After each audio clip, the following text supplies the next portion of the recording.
Fala people! Mais um vídeo e hoje a gente vai conversar sobre ATLS. E que de sigla doida é essa?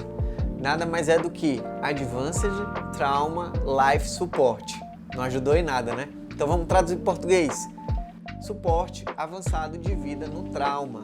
E aí a gente vai conversar sobre isso, que é um assunto que cai bastante nas provas de residência. A galera da graduação, que faz graduação em odontologia, precisa conhecer um pouquinho disso, porque cai também nas provas do curso regular de odontologia. E por que surgiu o ATLS? Na verdade, há muito tempo atrás, os emergencistas, cirurgiões de trauma, enfermeiros, equipes que trabalhavam nos prontos-socorros, nas emergências e urgências do mundo afora, começaram a perceber que muitas vidas eram perdidas porque não havia um sequenciamento de atendimento quando aconteciam traumas e esses pacientes vítimas de vários tipos de acidentes chegavam nas emergências.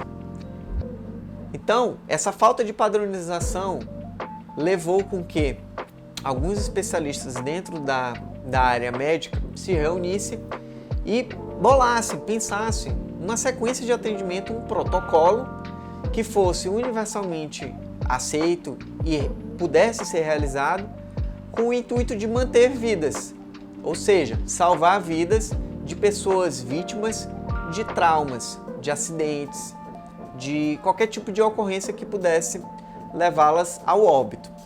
Daí surgiu o ATLS, que é justamente essa sequência de atendimento. Eu gosto muito de uma frase do Nicholas Sen, que é: o destino do traumatizado está nas mãos de quem faz o primeiro curativo. Para mim isso é muito enigmático e aqui cabe até uma consideração importante: o quão é necessário, o quanto é louvável o trabalho da equipe do Corpo de Bombeiros ou mesmo do Serviço de Atendimento Médico de Emergência, o SAMU, tanto dos enfermeiros quanto dos médicos, porque são eles, a partir do atendimento inicial deles e do estabelecimento desse protocolo de atendimento, a gente tem a possibilidade de manter vidas, diminuir sequelas e fazer com que os pacientes eles voltem o mais rápido possível ao seu retorno, ao seu convívio social, tá? Dentro do trauma, de uma forma geral, mas trazendo um pouquinho para o trauma facial, maxilofacial, a gente tem vários tipos de etiologias. Lembrando que os traumas eles não ocorrem por acaso ou por coincidência, mas infelizmente muitas vezes por falta de prevenção. Então, um exemplo: motoqueiro em muitas cidades interioranas não usam capacete. Então, num evento traumático, a parte mais frágil, com certeza, o ser humano, no caso da ausência do uso do capacete, pode vir a desenvolver, a ter um TCE, um trauma crânioencefálico, com sequelas que podem se tornar irreversíveis ou mesmo virar óbito. Então, algumas etiologias muito presentes dentro do trauma facial são agressões físicas, acidentes de trânsito, aí envolve acidentes motociclísticos, automobilísticos, acidentes com ciclistas, atropelamentos. Temos acidentes esportivos, lutas, por exemplo, Muay Thai, MMA, enfim, acidentes esportivos de uma forma geral. Quedas de nível, quedas de própria altura. Então, são alguns das etiologias, das causas desses traumas. Dentro desse conceito do atendimento inicial, a gente tem uma distribuição de mortalidade que ela se repete de acordo com o grau de dano que pode ser gerado por conta desses traumas. E se o protocolo não for devidamente estabelecido, o paciente ele pode vir a óbito. Então, por exemplo, nos primeiros minutos pós-trauma, o que deve ser avaliado de imediato?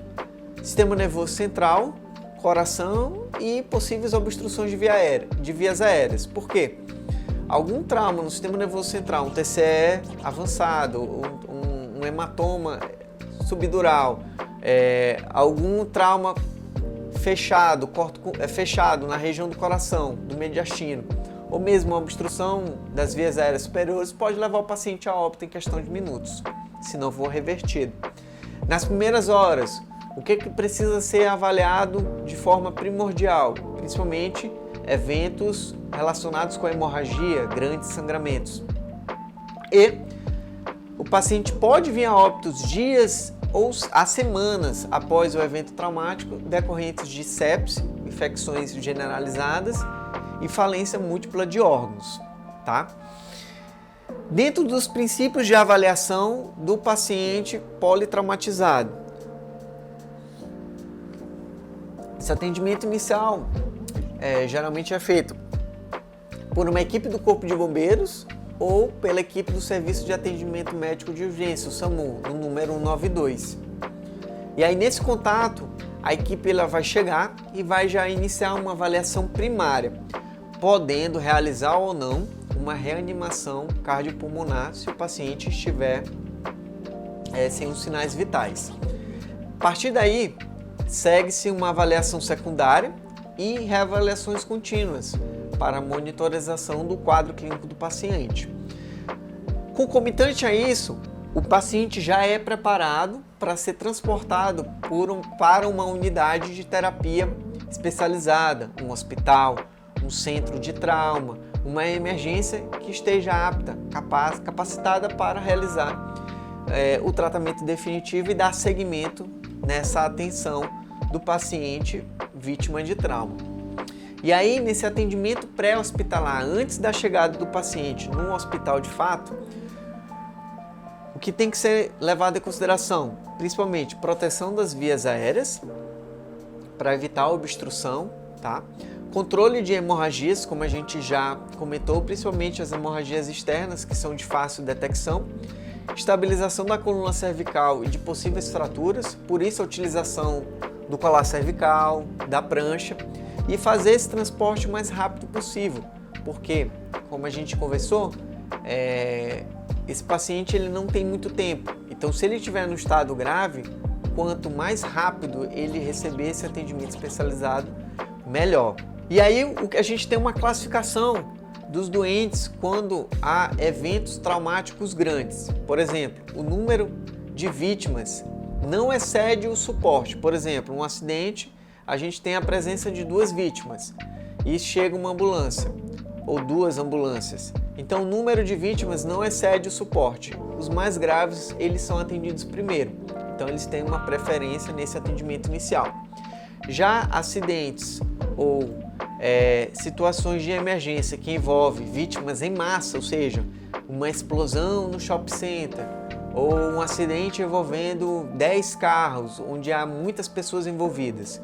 Os que têm mais chance de sobrevida, eles serão atendidos primeiro pelas equipes que estão chegando no local, por conta da demanda. Então, o número de vítimas em massa, ela vai exceder excede o suporte que está presente nesse momento.